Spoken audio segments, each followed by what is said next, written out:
How does that No, look? I'm not saying that. You get some sense that there's a handful of stocks. Look at that. I mean, you could tie that to the market. Bang. Welcome back to Commercial Break, everyone. Hope your travels are going well. I'm Guy Adami. I'm joined, as always, by Tim Seymour. Today, we're going to be talking about tractors, man. You got one behind you.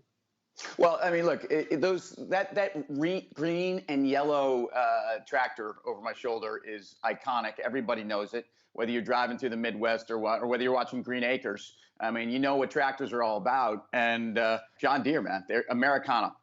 They are Americana. This week in 1804, John Deere was born in Rutland, Vermont. Now, Wow. I bring that up because I know you. You go out east, and you're one of these guys, like, you're not hiring somebody to cut your grass. You're getting in your John Deere tractor or lawnmower, and you're doing your thing. So, first of all right, so I think you're kind of making fun of me like everybody on my street does in the Tony Hamptons when I take out my John Deere tractor. And then there's my wife who's laughing at me, who says, she refers to it as a lawnmower.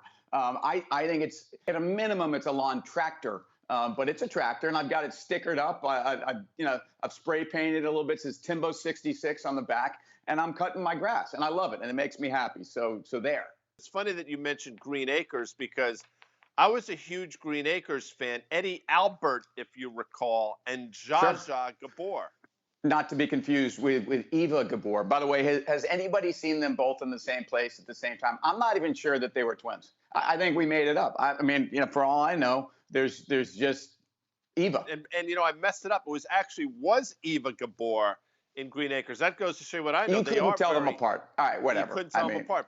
So what was the name of the pig on Green Acres? I think the pig was Arnold. How is it that we know the name of this pig? I mean, it's incredible.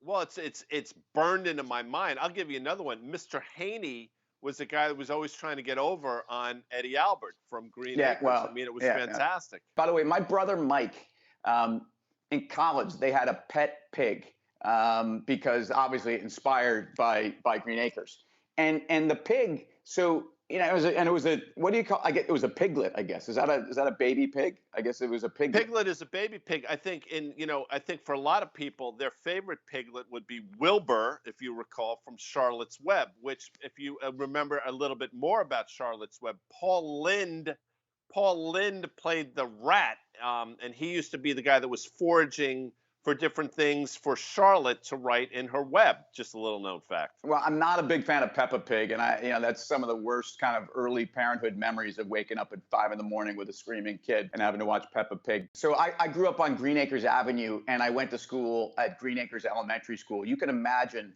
the kind of heat that I was getting on a daily basis because in the 70s, I mean, that show was vital. I mean, you watch that or the Beverly Hillbillies, and which, by the way, interestingly enough, the Beverly Hillbillies is the exact opposite setting of Green Acres. You've got basically country bumpkins that find themselves in the Tony Beverly Hills, as opposed to Green Acres, where you've got the Fifth Avenue, New York City slickers living in the middle of the country. Anyway, good stuff. I went to Green Acres. It was good. Jed Clampett, Buddy Ebsen. What a lot of people don't know is Buddy Ebsen was going to be the Tin Man in The Wizard of Oz, but he was allergic to the basically to the makeup they were using, that aluminum makeup. He actually wound up in the hospital. Yeah, I mean, little known fact.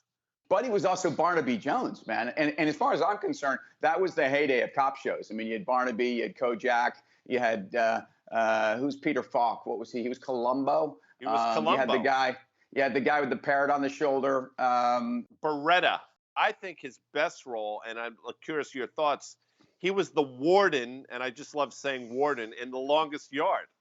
So like 74-ish, I'm going to say. So Eddie Albert, there's something else. And, how I know this, but that he was the warden. He was a trapeze artist, actually, at one point.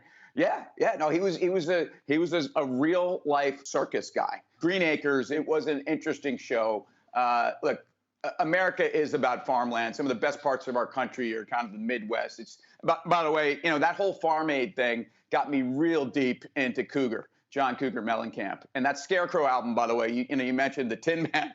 Go back to the Scarecrow album by Cougs. I'm going to say it was my freshman year in college. That was on the all playlist And the small town song. I mean, everybody kind of like Scarsdale was a small town. Croton was a small town. You kind of felt that passion around that. So I know you did. I know you did. Scarsdale might have been small in terms of square miles, but there's nothing small about Scarsdale. I mean, John Cougar Mellencamp or John Mellencamp or John Cougar, whoever we've was done during this. that Yeah, album. yeah. He was not, when he was singing that song, he was not thinking about Scarsdale, New York. Trust me on that one.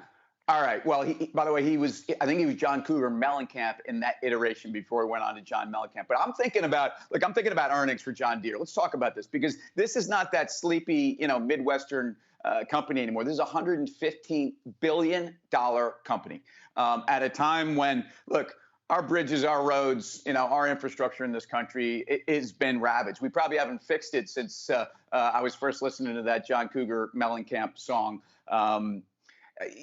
Rumble Seat too, by the way. Go back and listen to that. That's a great song. So is Deere a stock you want to own? Is it a company that you think's best days are ahead of it, Guy Adami? I think so. Listen, it had a huge move a couple of years ago to the upside. It's been trading sideways literally for the last year and a half. But as you mentioned, we'll report earnings in the middle of February. I do think it's a name you want to own for sure. It's an iconic U.S.-based company, as I mentioned, out of Rutland, Vermont. By the way, you know who is out of Rutland, Vermont? You won't know this, but if I say this name, I know what you're going to say immediately. Susie Chaffee.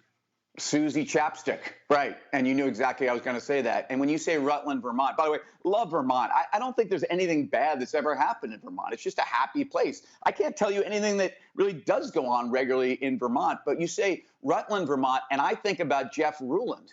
And I think about Jeff Ruland from the Iona Gales and Stevie Burt and some of those teams from I guess, like early 80s. But Rick Pitino has the Iona Gales in a national conversation, which is extraordinary because he just showed up there and he obviously kind of needed to rebuild a little bit. And boy, I mean, if he's not one of the greatest college basketball coaches of all time, I'm Wilbur the Pig. I like what you did there. Jeff Ruland, a big man, banging people back then. And you mentioned Stevie Burt. I mean, he could flat out play. We used to go to Iona games and watch those guys. I mean, they were the Bruise Brothers before even that Detroit Pistons team was. Rick Mahorn, I think, cut his teeth as a thug in the NBA with Jeff Ruland back in the day. So let's quickly cut our teeth on where we think the infrastructure trade is going. Has this trade played out? Because people have been knowing about this for a long time. Resources have rallied. Do I still buy into this?